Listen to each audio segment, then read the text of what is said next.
अस्सलाम वालेकुम नाज़रीन, आप देख रहे हैं विजन पॉइंट और मैं हूं ईमान नवाज। नाज़रीन, पाकिस्तान इस वक्त खिते में एक नए तिजारती इनकलाब की बुनियाद रख रहा है, जहां गब्ड वाटर टर्मिनल की फालियत ने न सिर्फ हमारी जोग्राफियाई अहमियत को बढ़ा दिया है, बल्कि हमें एक मजबूत इलाकाई ट्रांजिट हब के तौर पर भी सामने ला खड़ा किया है।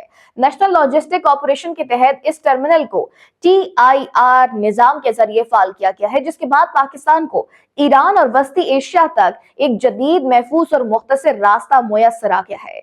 ये सिर्फ एक रूट नहीं, बल्कि एक स्ट्रेटेजिक तब्दीली है जो पाकिस्तान की मईशत और तिजारत को नई समत दे रही है। इस पेशरफ की खास बात यह है कि पाकिस्तान ने अब रिवायती रास्तों पर इन्हिसार कम करते हुए मुतबादिल ट्रांजिट नेटवर्क को फाल कर दिया है।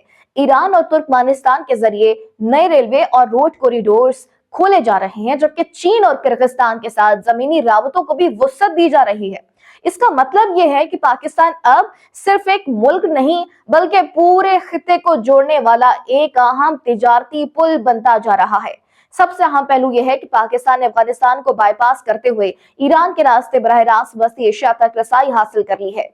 ताशकंद तक कराची से गोश्त के कंटेनर्स की पहली कामयाब तरसील इस बात का वाज़ेह सबूत है कि ये मंसूबा सिर्फ कागजी नहीं, बल्कि अमली तौर पर भी कामयाब हो चुका है।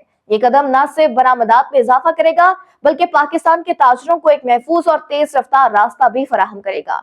माहिरीन के मुताबिक इस नई हिकमत अमली से पाकिस्तान की मईशत पर दूरस असरात मुरतब होंगे, जहां न सिर्फ तिजारती हजम बढ़ेगा, बल्कि मुल्क को एक मुस्तकिल इलाकाई लॉजिस्टिक हब के तौर पर भी तस्लीम किया जाएगा।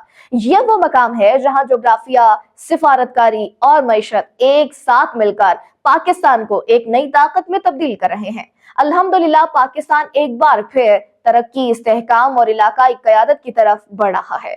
हम हैं कौम की सोच और ये सफर जारी रहेगा। पाकिस्तान जिंदाबाद।